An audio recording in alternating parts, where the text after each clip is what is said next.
Hi, everybody. Welcome to Volt IGN, IGN's Fallout show. I'm your host, Jared Petty, joined on my right by... Miranda Sanchez, it's me. On my left. I'm Dan Stapleton. To his left.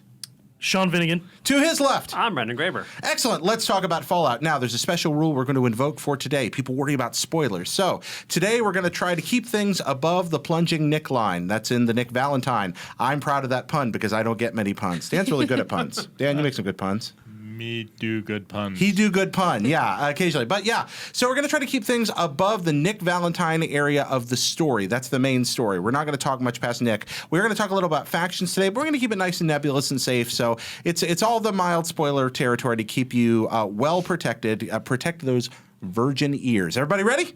I'm ready. Yeah. So topic of the day, number one. Fallout 4. Which faction are you enjoying the most? Of the four major Fallout 4 factions, which one are you having the best time with? I mean, for me, it's the Institute, which I guess I can't say too much about, but they are different enough from anything we've seen in Fallout before. I actually kind of avoided the Brotherhood of Steel because it's like, well, I've been there, done that many times.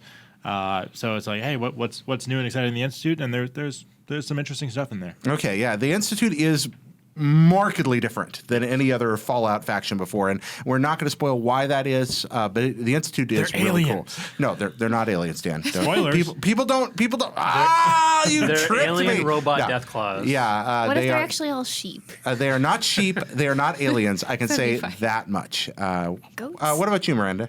Goats? We may have a similar one. I like the railroad. Oh, you like the railroad? Yes, Okay. I like them a lot. I like what they stand for and what they're trying to do in the community. Okay, It and we makes can me talk happy. about that in fairly nebulous terms. Yeah. Railroad evokes images of underground railroads. So, what do you like about them? They're just generally pleasant and accepting of, like, AI life forms, and I appreciate the AI lives. They're just trying to be happy, okay? Yeah, they I- were created. That kind of bored me about them. we should be nice. Because, Yeah. I mean, like, everyone else is kind of like shades of gray. They don't have the dark underbelly that they kind of need to blend in there. And make it be like, hey, are you pro-slavery or anti-slavery? It's like, that's very cut and dry. Yeah. I would have liked them to have some reason not to want to side with them. They're like early on, they ask you a question, and it's very black and white, and you're kind of like, well, what it depends on the circumstance. No, Right. just yes or no. I'm like, well, no. I kind of want to say it depends. Well, they are kind of binary that way, and there is, are you thinking like maybe more like a Gaius Baltar type vibe, where things are a little more nebulous with their sympathies? I mean, like the Brotherhood of Steel and the Institute they both have like reasons they're doing what they're doing, but they're flawed philosophies. Yeah. They're not cut and dry. Like they're like more so with the Institute than the Brotherhood. Like they are like probably not very nice people, but like they have their own philosophy, their reason for doing what they're doing, even though it's not something that you would inherently think of as good. On the other hand, like the railroad does have a very specific, like central, like we're just helping these guys. Like we are doing this one specific thing, as opposed to trying to, like, fix the wasteland. Like, That's they're not true. trying to do that. They just want to do this one thing and help this one group. Yeah. They have a very localized goal. You're Yes. right. And I- sorry. Go. I also really like the quest for finding them because it's one of the Yeah. few times when Fallout just kind of takes its hand off your shoulder and just like, okay, solve this puzzle. Definitely. I do think that, like, of the factions, like the Railroad and the Minutemen are kind of like off on the side. Right. And there's a bigger confrontation between the Brotherhood and the Institute, and they're kind of like the ones that they have really big agendas that you may or may not disagree with. Whereas Minutemen are like, we want to help people, and the Railroad's like, we want to help AI people. Although, again, without spoiling, the Minutemen's role in the world becomes more complex as the story goes on. That's true. There is that too. What about you, Sean? You've been quiet. Yeah, I haven't had too much confrontation with the Institute yet, so I don't know too much about it. But like both in this game, the little bit of sort of interaction I've had with the Brotherhood of Steel, and then I've obviously in Fallout 3, I kind of like the Brotherhood of Steel. Like I kind of align myself philosophically in that sort of, like, my character, in my mind, would align themselves with something that's a little bit more honor bound and duty bound because they have ties to like former military before the war and before the the nuclear sort of apocalypse.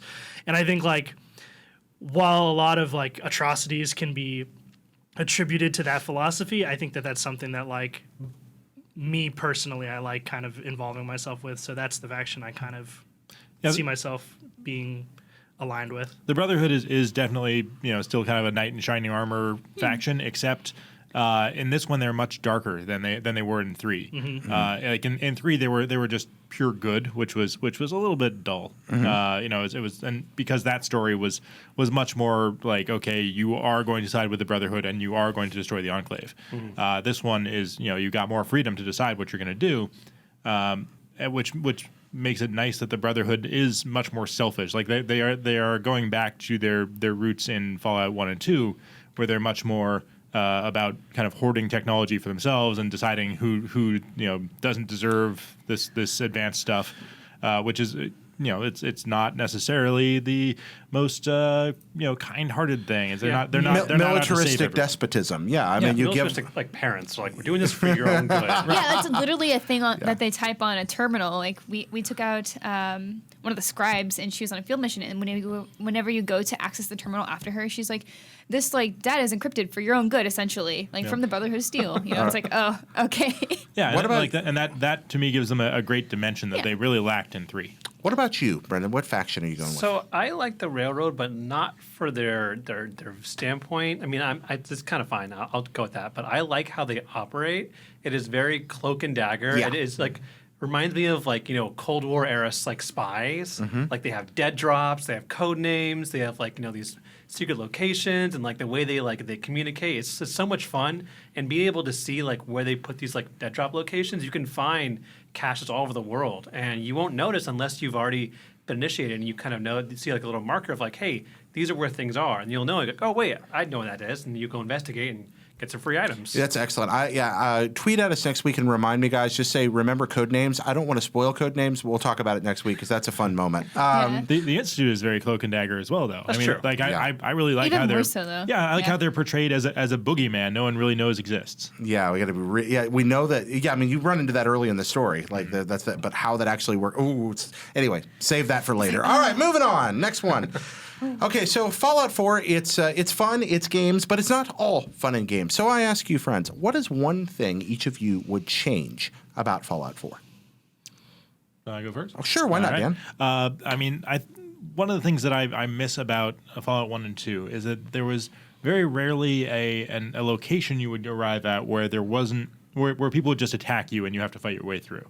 That's certainly an option. But I would have liked for a lot of these like raider infested locations and like gunner hideouts, I would have liked to have opportunities to interact with those people. Because they're like, they just open fire on you and you have to shoot them until they're dead. And then, you might come across a terminal where it gives you backstory and context to what they were doing there, but they're all dead. I would have liked for all of those places to be more interactable in terms of like non-combat skill. That's an astute observation. The old PC Fallouts did have a lot more of that. You're right. Yeah, and to be fair, those were much smaller scale games. It's like designing each one of these raider hideouts as its own town effectively is would mean there would be a lot fewer of them. But just kind of savage raiders who are just attacking you mindlessly are less fun to me than fighting people I know I could have talked to. And definitely already found a place like that. I was really annoyed when I found like the boss of this whole place and killed them, and I saw all these like letters and I was like, oh, what are these? And then it's like this like whole story of like the person's sibling was kidnapped by other raiders and like they could use help. I'm like, I've been to that same location. I wanted to help. I wanted to help. You been in the same place? Yeah, literally last night I cleared out that same I guess what would you call little mini fortress, underground fortress, and I read the terminal and I was like, this woman's sister's been kidnapped, and now I feel bad because I just murdered her and took her armor. But not too bad because you got the armor. The armor's pretty cool. She did shoot first. What would you guys change? Who else?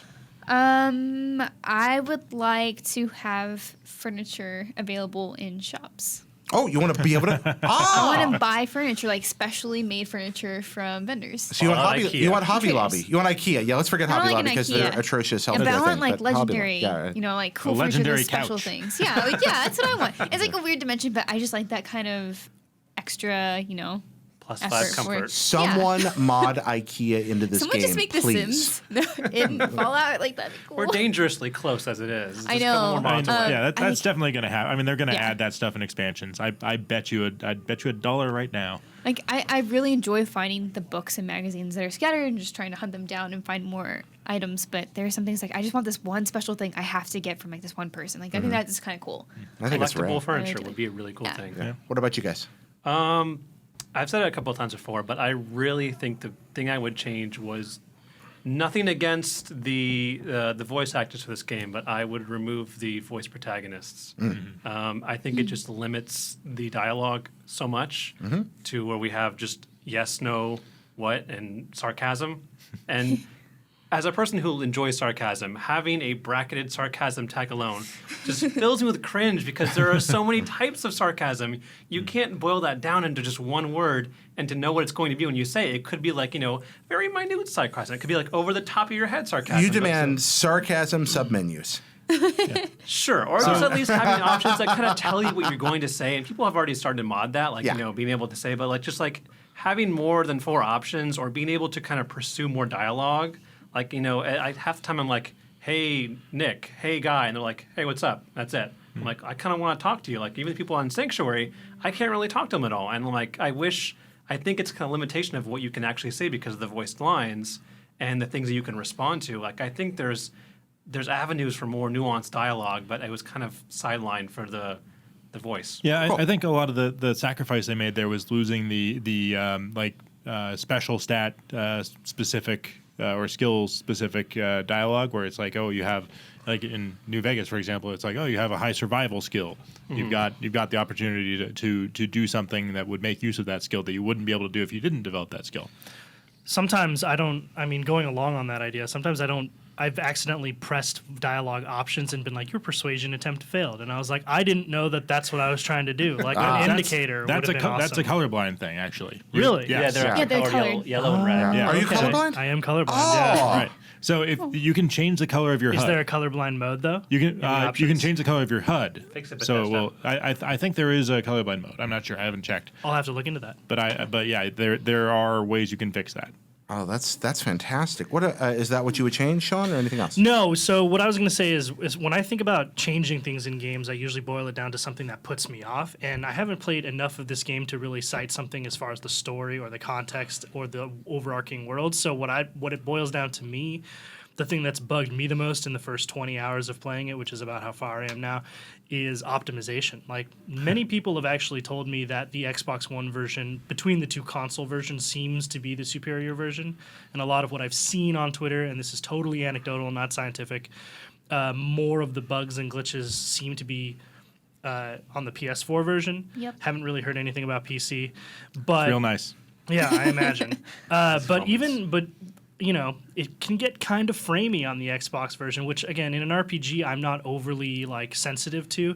But it's gotten bad enough to where I'm like, okay, I'm missing a couple of shots here because it's not being as responsive as I'd hoped it'd be, and that hasn't actually been a problem in other games of similar types. So, that would be the one thing I change. It's just that final level of 2% polish that might have added a little bit more immersiveness to the world for me. Can I add in one more real quick? Of course. I'm gonna change the second thing. What are you gonna change? Well, I would not have given you power armor that early.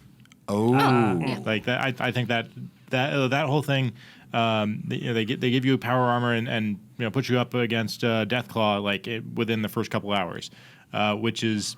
For me, it's not really what Fallout is about. Fallout is about starting with a little more than throwing rocks at people. Your vault suit, and that's it. Right, and we work your way up, and things that used to be really really intimidating become pushovers. But in Fallout 4, they give you not only a suit of power armor, they give you a minigun and they give you a laser musket. It's just let me save some for later. I think I agree. Would have been nice because they really nailed the weapon and armor upgrades. That progression, I love. You start with a pipe pistol, and you're able to mod it over the course of the game to this pipe sniper rifle with silenced and night vision and all that stuff. Yep. If they could have done that for the power armor, you find a skeleton of power armor and it has nothing in it. It's all broken and busted, and you have to find different parts. That would have been a really good kind of build up that the game does everywhere else. Yeah, I mean, they give you every piece of that power armor to begin with, and it's like, yeah, you can upgrade those and make them better, but like, make me start from nothing and work my way up. Great perspective. I loved getting all that junk myself. Go to hell. I know, but that's because I'm bad at video games. I've also played, a lot of the old Fallouts, and I like the clawing to the top. But I thought it was a fun little kind of, hey, we're doing something zany this time around, and I enjoyed that. Well, it's had also fun with different that. because now there's a whole bunch of different types of power armor out Yeah. there. Yeah. So it's more like instead of earning your way up to the big piece of gear, it's like you get a cool piece of gear early on, and now there's way more to collect. Also, it can Yeah. run out of batteries. Yeah, I so. mean, there are, There's That's that what I was going to too, say. Is yeah. I never Yeah. use my power armor because I'm super Same. paranoid that I'm About going to run fusion out of cores. cores. I have like 40 cores Yep. now. Two things I changed in the game quickly. First, I'd get rid of carrying capacity. I think it's lived this day. to It's hell. done. Just you know what? Just get rid of the limit. Just let me walk around. And second, I would change it so in any cutscene where it looks at you, instead of you, it would be Tingle from Zelda just floating there. Those two things. All right. fine. So moving on to our next topic. Having gotten a little time here in ye old Commonwealth, if you had to choose one to settle down in, which environment do you enjoy more, California Republic or the Commonwealth? I prefer the hometown. I You're mean, the hometown guy? Okay. I'm a West Coast guy. Like, it's just more familiar to me. I recognize all the landmarks better. I would rather be on this side, but they're both cool. Okay.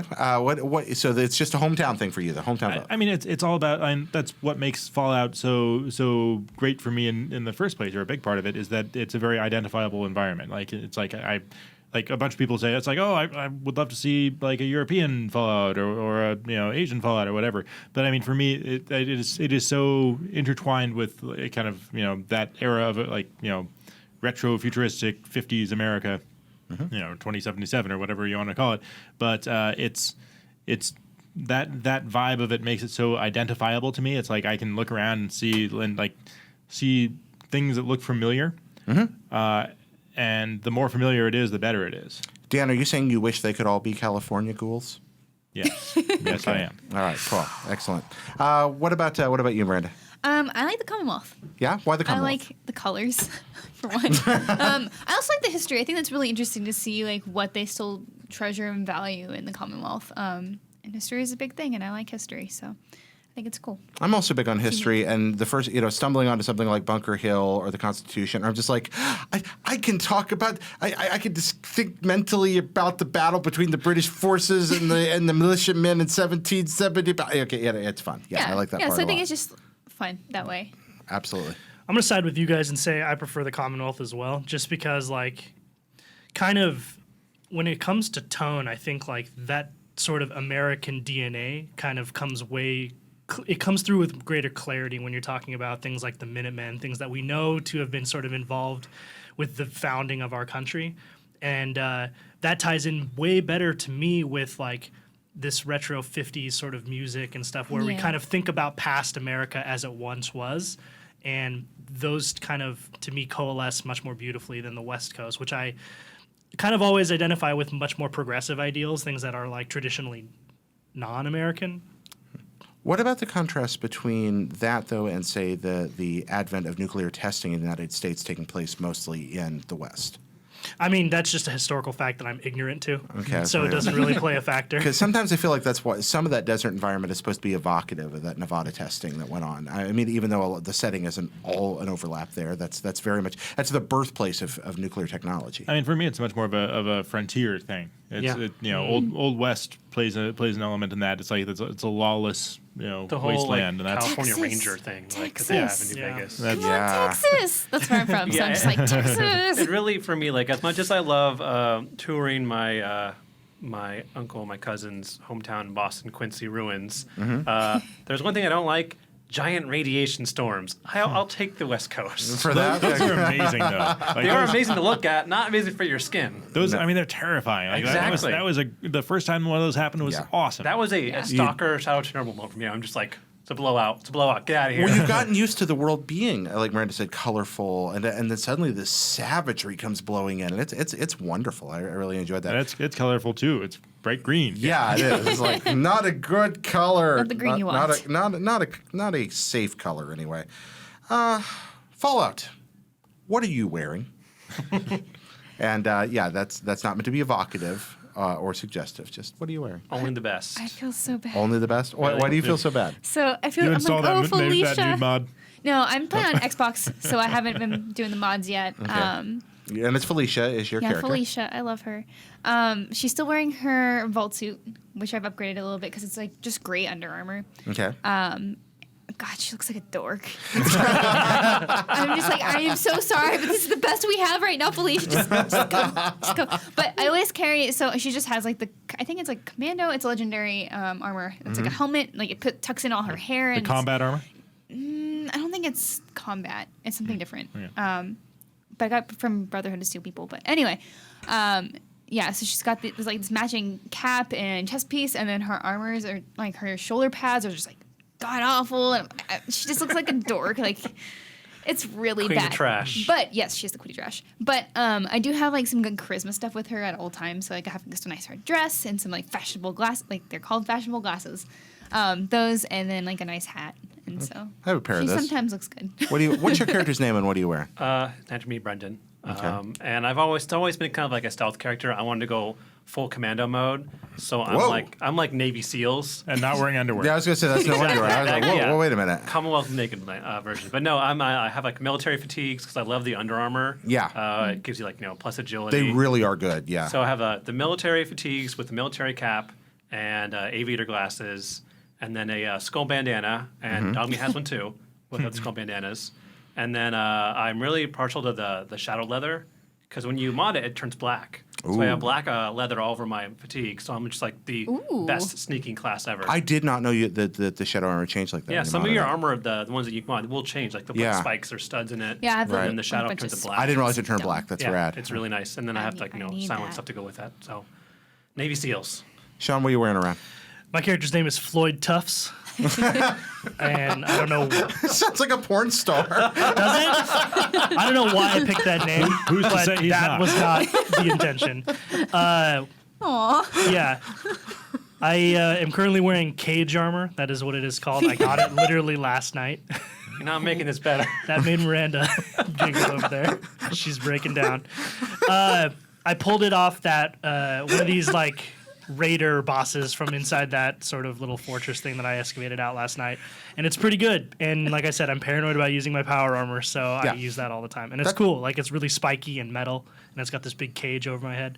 And what's awesome about it is like it's a whole set, so I don't have to mix and match like arm pieces and leg think- pieces. It's just the whole thing. You sound like a go-go dancer at the Moulin Rouge. So like early It on, does like not look like that. set armor is usually really good because you don't have to worry about modding. You're not quite there, and usually can just part. yeah, but like usually you can just kind of lift it off a raider and find something good and just roll with that for a while. Like that's what we did.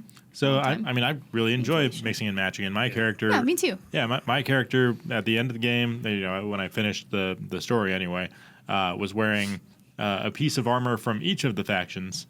Cool. Yeah, so it's like I had just a complete mishmash In of all colors. yeah, and it was Rad. Yeah, it looked like something that had been cobbled together in the wasteland, which is great.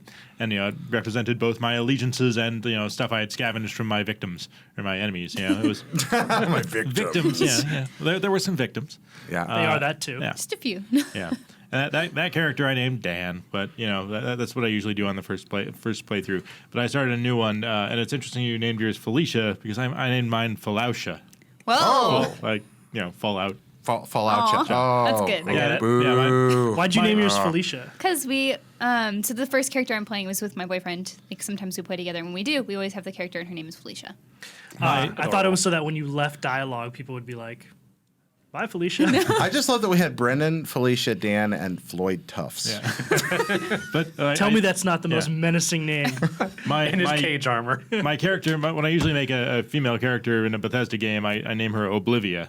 Okay. Boo. That's where that started. That's much worse than I wish they all could be California ghouls. Okay. Jared, what's yours? I wear my hazmat suit as often as possible, even when impractical, because I like to pretend that I'm Marty McFly in Back to the Future, and it just that's really it. I just like how it looks, so I often. What's You your must name? die a lot. What's my name? I named my character IGN for video purposes. Aw. So it's kind of sad, actually. I mean, not that IGN is sad, but you get the idea. It's just like so. My character's name is Ign. But my first character on my PS4, I named Grover. Cooper. All yeah. right. So that was the original character. R.I.P. Grover. You haven't been touched in many weeks. Oh my! Yeah. Oh, whoa. That's true. Moving on.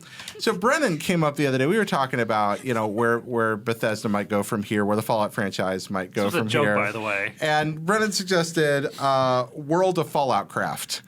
So we were just talking about what there was the Elder Scrolls MMO. I think it's Floyd Tufts again. I don't know what's going on. Yeah. All right. I can't say it. It's really bad.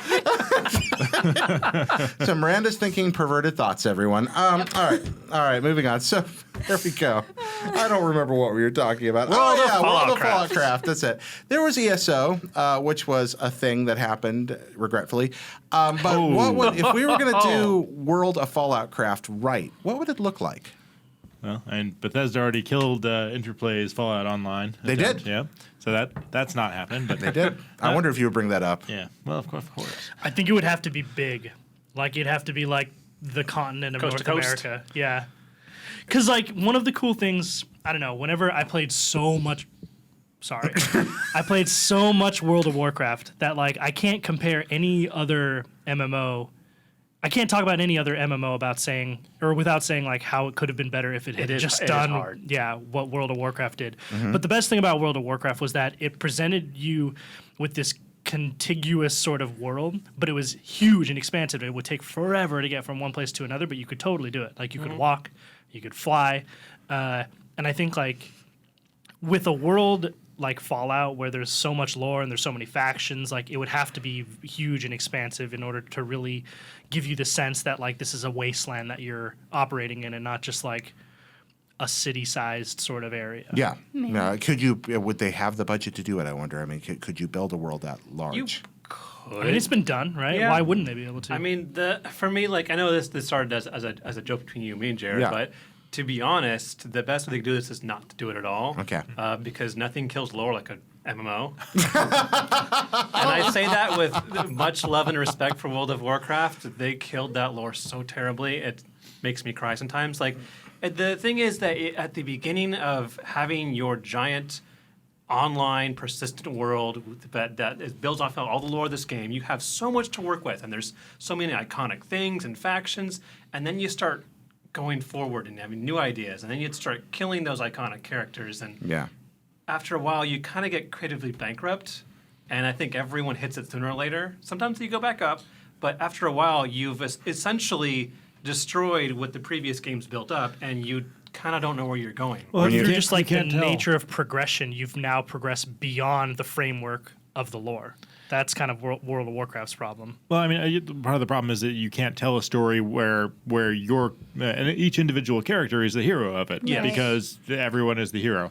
And I think that would be a big problem with Fallout, just like it is with Warcraft in that way, in that like Fallout, you're supposed to start as an insignificant person in the wasteland and work your way up to like the most powerful force there is, and I just don't see that being practical. Like.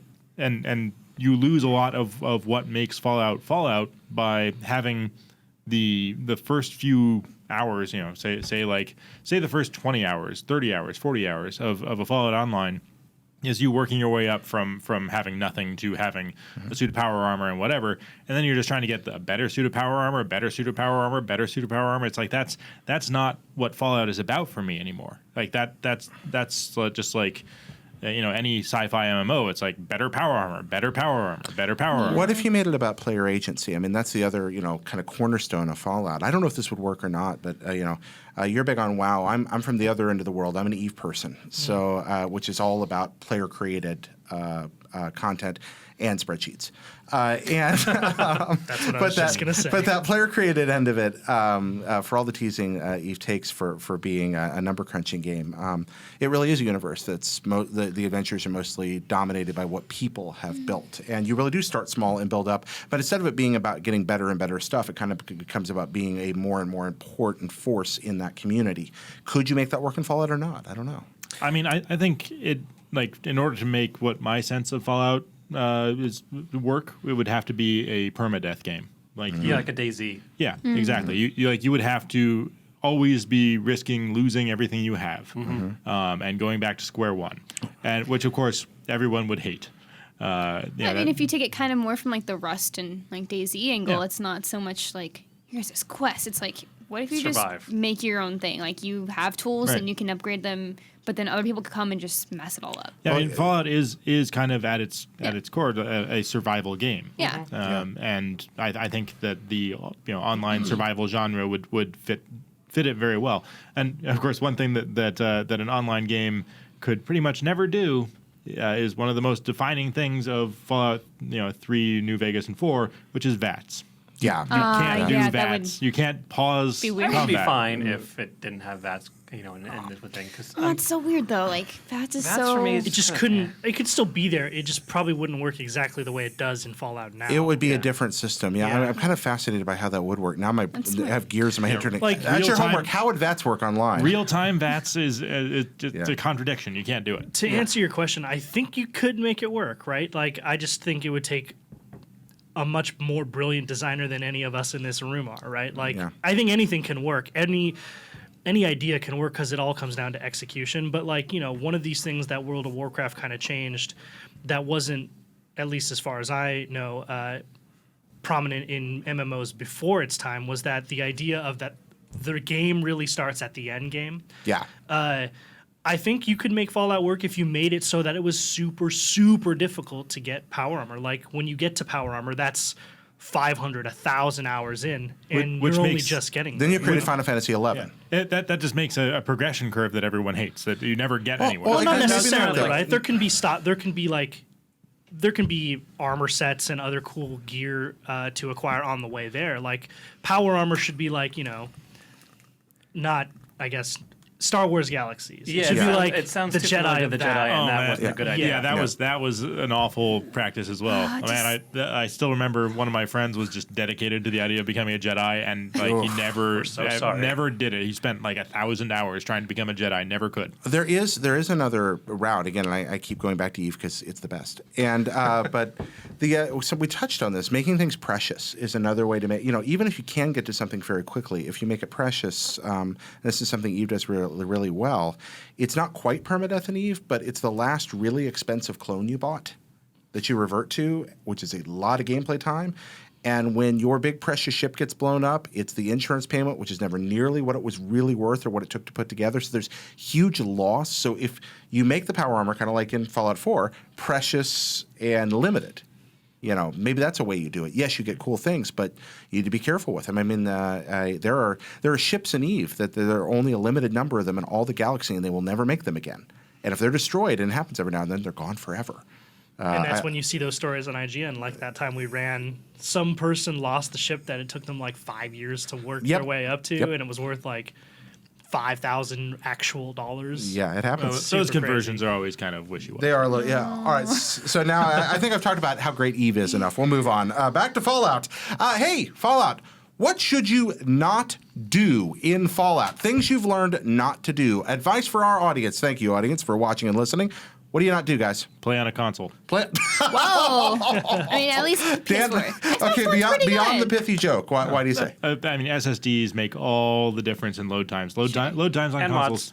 And mods are the long term thing, but in the short term, like the load time difference between an SSD, it's like 40 seconds or so when you compare that to about 6 seconds. Like it makes a world of difference. I don't disagree, but what really are you doing with those extra 34 seconds? Having fun. What are you doing with them? You're That's sitting what- there that's what I'm twiddling saying. your thumbs. Anyway. You're reading a When load something screen. takes Okay. 30 seconds. I would say, Excellent. don't ignore your crafting tables because those are really important, and I think you'll go a lot further if you actually craft your items. So are you big on gun nut and armorer? At least gun nut. Armor was like later, Yeah, but gun nut was pretty important early I on. went heavy into gun nut as well. Yeah. To extend on that, do not ignore the weapons that you obtain because oftentimes they will have mods on them that are better than we can even make. Yeah. Like that's how I found out like a night vision thing for my sniper rifle. Like I couldn't make that yet, but I just found on some random guy. I'm like, wait, what was that? Take it, put it on mine. And one thing they don't tell you that you can do, and I didn't realize pretty much all the way through my first game, is that you can take a mod off a gun and put it on another one. And it doesn't cost anything. Even if you can't build it, you can take it off and stick it on something else. Yep. And that is really rad. You can just cobble together wonderful stuff. Anything else you shouldn't do? Be liberal with the weapons that you craft and or find if you enjoy playing with them, because I made the mistake in Fallout 3 of working really hard to get that alien blaster, and then I literally never fired a shot. Because I was like, this is too precious. And That's how I'm with my stickers. Like, Yeah. I never use you. But So- like with a really cool weapon like the one I used all the time in Fallout 3, which I hope exists in Fallout 4, don't tell me. But the Gatling one? laser, man, what a fun gun to use. And it's still like, I mean, second maybe to the gravity gun, I think the best gun in all of video games. Oh, wow. So use Wow. them, yeah. Ooh, digression. Best gun in gaming. Quickly. You say gravity gun. You say. Needler. You say. I have Needler. No It's a idea. purpose- You have Personal no idea. preference. You say. Portal gun. I say spread gun from Contra. I win. Moving on. Oh. Laptop gun. Reader Perfect gun. mail. We've got a letter here from Elliot Graham, actually a tweet. Do you know how the supply line perk works? I have it and thought it would connect my settlement workshops, but it didn't. I know. And Excellent. It took us in the office. Took us forever to figure out that it's another thing they don't tell you is that you have to choose a settler. You command them to go to another place.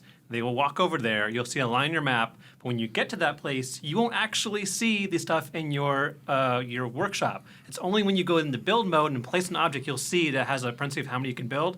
Then it'll tell you that you actually can build more than you have in your own settlement. Yep. So that's wonderfully obfuscated. Thank you so much, guys, for that. But yeah, so Elliot, now you know.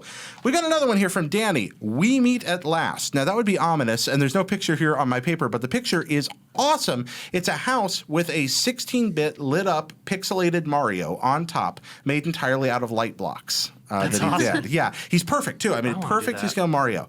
So this is a really rad thing. I'm going to put it on the article. Check out the IGN whatever we put up for these podcast thing. It'll be there. I'll have the picture. What do we call those things? I don't know. Podcast article? I think The so. podcast Just- article. The Yes. show article. I'm a bad host. All right, moving on. It'll be there. Thank you so much, Danny, for that. And finally, from Easton Dowdy. Hey, dude, if you haven't already, PSA, the Confidence Man quest on Fallout 4 breaks the game. And he says, irreversible. So let's talk about Confidence Man for a second. Confidence Man is a side quest that does indeed sometimes break the game. It can cause you to have an infinite life bar, making you effectively invincible. Some people can get stuck in the quest from what I hear. This is being patched out in Bethesda's beta patch, which, by the way, is in beta on Steam right now, so you have to opt into it, but apparently they are working on a fix for this. On consoles, going back to a previous save just before this mission and going back in, I haven't tested, I have read also fixes it. And on PC, there are some super convoluted fixes out there right now, but I think the simplest thing would probably be to opt into that beta. Anybody else run into trouble with this? I never did that quest. I haven't done it yet. So, Confidence Man, thank you so much for the public service announcement, Easton. It looks like help is on the way. Keep us filled in as to whether or not you got to keep going, because in his situation, he was saying irreversible, and I think there might be teardrops wrapped around that word. Moving on. Total diversion, ladies and gentlemen. Oh, yeah. Today's total diversion. Simple question from the Ewok on Twitter. Ewoks! The Ewok, yep. Star Wars, Star Trek. This is a one-sided. The Ewok is Twina. This. Yeah, I know. Star Wars or Star Trek? Last week it was Star cookies or brownies. Wars. Star Wars or Star Trek? Star Wars? Yeah. Why? It's just better and the character designs are cooler. All right. Star Wars because lightsabers. Star Wars, it is objectively better. Yeah. I'm just trying to decide which one of them has more bad stuff. Oh, damn. Oh, 'Cause episode 2 is pretty good. It is, yeah, but so is Voyager and Enterprise, like and Nemesis and Star Trek V and Star Trek 3 Yeah, and those Star Trek prequel 5 Star by Wars itself interactions. is. yeah, okay. Star Wars has Star Wars has a 50% failure rate. Yeah. Star Trek But it has a maybe a little 150% Cinematically. success rate. Into Darkness was not real good either. Okay. That's all right. It wasn't terrible. but it wasn't- Okay. I love Into Darkness. You are wrong.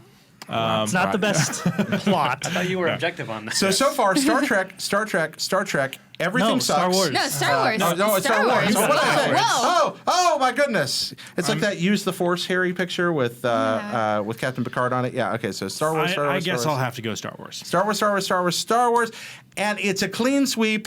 Star Wars. So, ladies and Sorry, gentlemen, Star Trek. James Tiberius Kirk, my apologies. was a very close round. Yeah, I think most of us here probably has love its Star Trek. place. Yeah, I adore Star Yeah, Trek. that place There's is second. for it, but right. just growing up, I was always more into Star Wars. Star Trek didn't really pique my interest as much. And Star Wars was just dormant for such a long time, and Yeah. where Star Trek was active and Filled the gap. had its successes and failures. Yeah, go Star Wars. All right, so finally, tweets and plugs. Miranda, anything to plug today? Go to the Tomb Raider wiki. Yes, please, Miranda. Somebody worked so please hard on play it. this game. Somebody just look at it. So I'm working on the Rise of the Tomb Raider wiki, and that's been my life for Yeah. a while, and we're almost done with it. And it's so And good. It's such a great wiki I've for a made really some good really game. beautiful maps that have like 100% collectibles. I saw them. They look There's really so good. many. Man, if only Someone just look at it. if only Tomb Raider didn't come out on the same day as another game that I shall not wonder be what mentioned. game that is. Yeah, We I have a know. podcast So- about I Tomb know. Raider. I am of course referring to StarCraft: Legacy of the Void. There we are, of course. So yeah, do go. Even if you don't own an Xbox, go look at Miranda's Just wiki. look It's at it, really good. just for a second. Yeah, we can see the stats. It makes us happy when you do. Brennan. I noticed last week's people were complimenting our Fallout 4 interactive map. Thank you.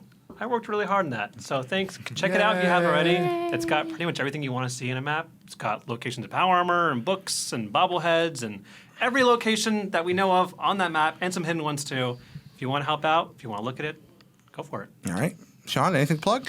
Yeah, last week me and Ryan did a bunch of Let's Plays for Halo 5, Battle of Shadow and Light update release, and it's big team battle. There's 4 brand new maps. Check those out. Those are all really cool. All right, Dan. Anything to plug? I'm working on a Just Cause 3 review, so that'll be up on Monday afternoon. And as for me, I'm plugging this here show, this program, this fine piece of entertainment, Vault IGN, which you have made a tremendous success on iTunes.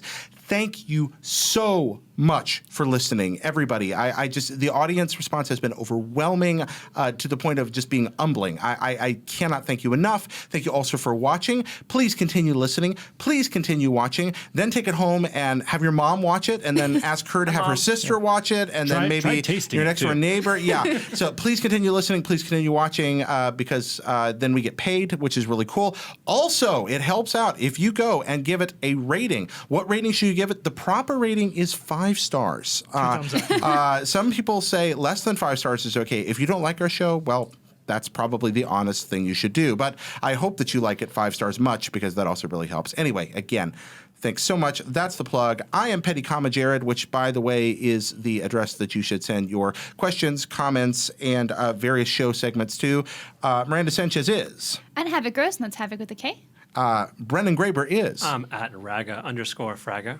Sean Finnegan is. At I'm Finnegan. Dan Stapleton is. At Dan Stapleton. Wait a minute, did you say you were getting paid for this? When do I get paid? Afterwards. My cut. Yeah, Yeah, me afterward. too, Yeah, you yeah. get them fat bucks. All right. And in bottle finally, caps. Johnny Vinyl says, you may already know this, but I'm pretty sure enjoy your apocalypse was the tagline for Sunset Overdrive. Johnny Vinyl, I did not know that, but it's not anymore because it's mine. Everybody, enjoy your apocalypse.